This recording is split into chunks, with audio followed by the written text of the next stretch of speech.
சரணம் புகும் அடியாருக்கு வானுலகம் தந்தே பறிவோடு தான் போயிருக்கும் சதுர்முகனும் பைந்தேன் அலங்கர் பகுமணி ஆகமும் பாகமும் பொன் செந்தேன் மலரும் அதற்கதிர் ஞாயிறும் திங்களுமே பூத்தவளே புவனம் 14 பூத்த வண்ணம் காத்தவளே பின் கறந்தவளே கரை கண்டனுக்கு மூத்தவளே என்றும் மூவா முகுந்தற்கு இளையவளே மாத்தவளே உன்னையன்றி மற்றோர் தெய்வம் வந்திப்பதே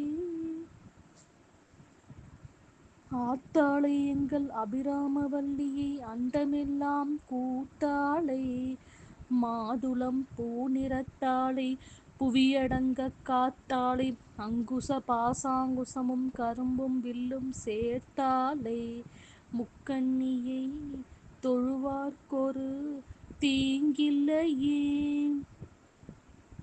வணக்கம். நவராத்திரி 3ஆம் நாளான இன்று வடிவம் 3ஆம் நாள் அம்மனின் வடிவம் வாராகி அம்மன்.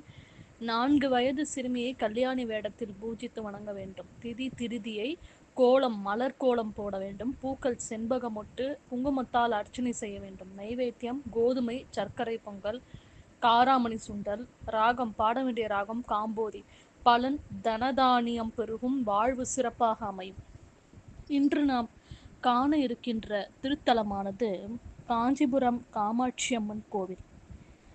இந்த கோவில் மிகவும் அற்புதமான, அனைவரும் வணங்க வேண்டிய மிகவும் முக்கியமான ஒரு ஸ்தலம். காமாட்சி அம்மனை பற்றிய ஒரு புராண கதை.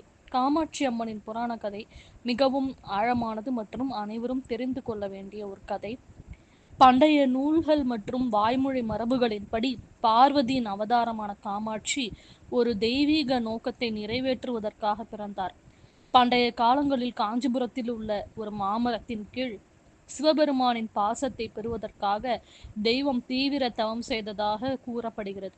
அவளுடைய பக்தி மிகவும் ஆழமானது. அவளுடைய அசைக்க முடியாத அன்பால் கவரப்பட்ட சிவபெருமான் அவள் முன் தோன்றி அவளை தனது மனைவியாக ஏற்றுக்கொண்டார்.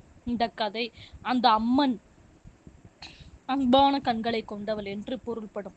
காமாட்சியின் வடிவத்தை எடுத்து காஞ்சிபுரத்தை தனது வசிப்பிடமாக தேர்ந்தெடுத்ததாக மேலும் விளக்குகிறது. இவர் காமாட்சி அம்மன் சிவன் மீது கொண்ட பக்தியை பார்த்து சிவனே காமாட்சி அம்மனை தன்னுடைய